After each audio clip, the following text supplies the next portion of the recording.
This is the lovely neighborhood, your friendly neighborhood crustacean, swimming over to you. We swim like these, I guess. We swim like dolphin. And again, this is another video. If I can quit shaking the camera. This is another video about biblical things, and this is one about proving that God is real. Now, if that's going to offend you or whatnot, just move on up or move on over. I'm not trying to offend anybody. I'm just trying to present some information. So let's all be nice and happy. No, I find this information interesting. As a believer in God, as a Christian, I find this information very interesting and a very way to prove certain things. So, let's get to it and do it. So, proving God is real. First of all, is the expectant causality, which, I know English, right? Which means everything started from somewhere, something, and someone. So, you have to think about it like when you have a light on in a room. Somebody put that light bulb in there. Somebody attached electricity in there. Somebody flipped a light switch. That kind of business. So we have the moral argument, which is everyone has a sense of right and wrong. And then what I'm saying here is that the sense of right and wrong comes from a deity, comes from a God, comes from somebody teaching you or giving you an innate knowledge, innate thing that this is wrong, this is right, kind of a thing. We have quantum mechanics, which is how atoms, neutrons, light relate to one another, proves that God exists. And how, actually, I am going through Khan Academy because a lot of my academics are not on par where they need to be. And I was I'm doing some other science stuff, and they were talking about how neutrons and electrons, how one is always negative and one is always positive, and how they interact with one another. I mean, I don't know a whole lot about it. I'm just learning here, but I thought that was really interesting. And you think about it, negative and positive, bad and good, light and dark, whatever, how those different things interact with each other, and how something or someone must be organizing it, keeping it together. Let's see where else we were at.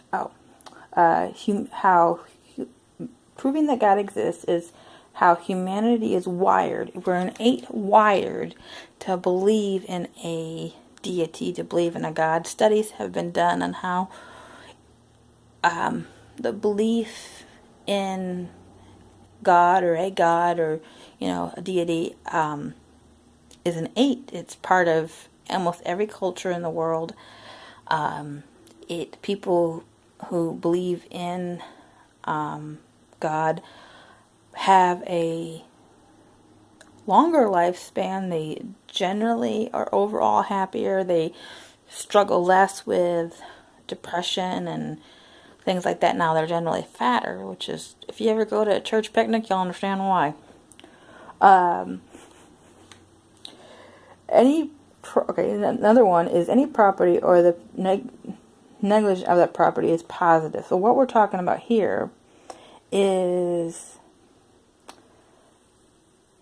about a guy who came up with this theory. He said any property or the negation of that property is positive, but it is impossible that both the property and the negation are possible if one possible property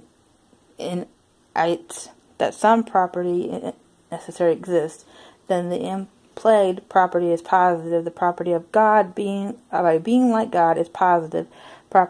Positive properties are necessary properties. The properties of necessity existing is possible.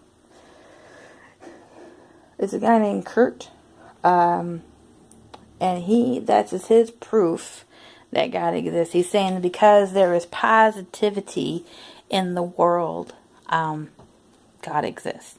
And the necessity of positivity, if you are a generally negative person, okay, you generally will, and you can Google this,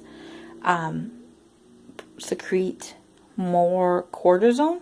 You will secrete more more negative hormones, let's say. I guess that's not really a bad way to put it, but you would secrete more things like that, and you tend to have more health problems, and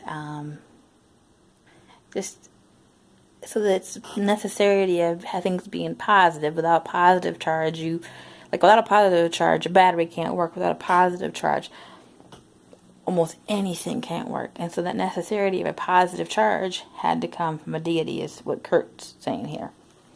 I know it's kind of like confusing, especially when I can't pronounce words right.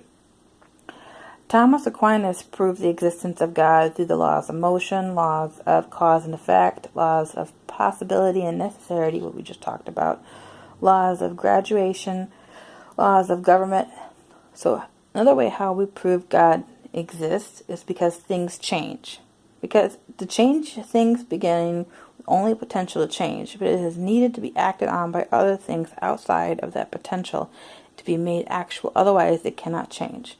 So you have to have, what's being said there is you have to have something changing, and in order to have something changing, you have to have something changing it. Like, you can't change your clothes, you have to take off your clothes. Okay, you have to take off your clothes, put on other clothes.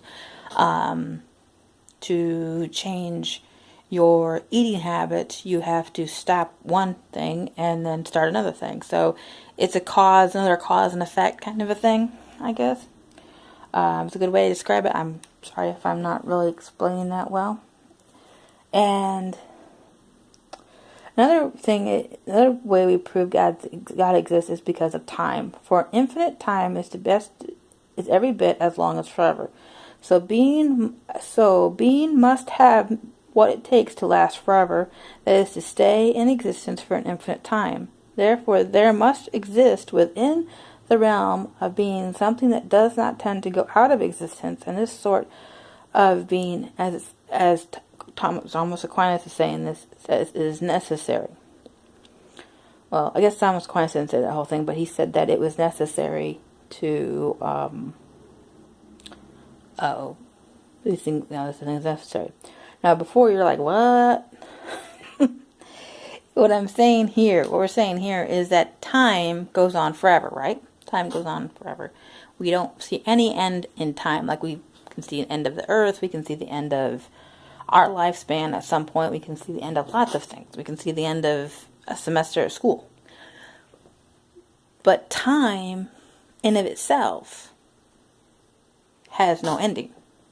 So since time in of itself has no ending, there must have been somebody who created time.